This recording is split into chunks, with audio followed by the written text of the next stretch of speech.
ይላችኋል። ቤተሰብዬ ላይክ ሼር እያደረጋችሁ እንዴት እናንተ ገና ምንም ያላወቅን ምንም ማናቅነን ምን ፋራ አደረጋችሁ እንዴ? አብረው አድረዋል ማለት ነው። ይሄ አብረው ካደሩ በኋላ የተቀረጸ ቪዲዮ ነው። ቤተሰብዬ ይግባችሁ ማለት ነው። እና አቶ ሄርሜላ ደግሞ አብርሃም ሌላ ሮሚ ዘህደር እንጂ እሷ ጋር ካደርክ ግን ችግር አለ አለች ሄርሜላ ከረሜላ። እንዴ ሄርሜላዬ አብረው ቢያድሩ ምንድነው ችግሩ እንዴ? ልጇ አባት ጋር ሩታ ብታድር ምን ችግር አለ?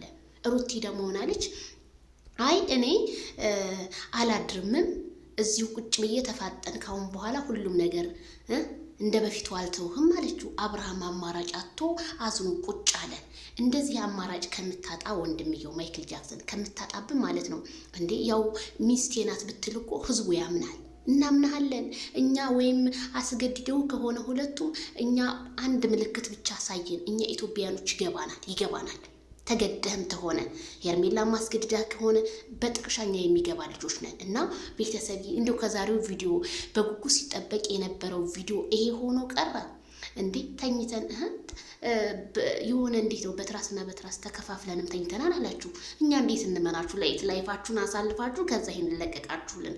በጣም ነው ፈታ ያደረጋችሁኝ ግን እኔ ማለት ነው እንዴ ፈታን ያደረጋችሁኝ። ሄርሜላ ከረሜላማ ደረቷን ወጥራ ሄርሜላ ከአብርሃምማ እንደማትፋችሁ እኮ እናውቃለን። አትፋታውም ሄርሜላ። ምክንያቱም ገና ቤት የተከራየችለትን እዛ አስቀምጠው ከዛ ብዙ ነገር ተፈጥሮ እንጂ እንደዚህ የሚለያዩ አይደሉም። እኔ ግን አብርሃም በቃ ዋናና ዋና ቁም ነገሩን ልንገርህ። በቃ አንተና ሩታ እንደገና ሀብላችሁ ላይፍን ከሩታ ጋር ጀምሩ። በቃ ለካሜራው በደንብ አድርጋችሁ ጀምሩና እኛ የምንመናችሁ እንጂ እንደዚህማ አላደርን ብትሉ አናምን።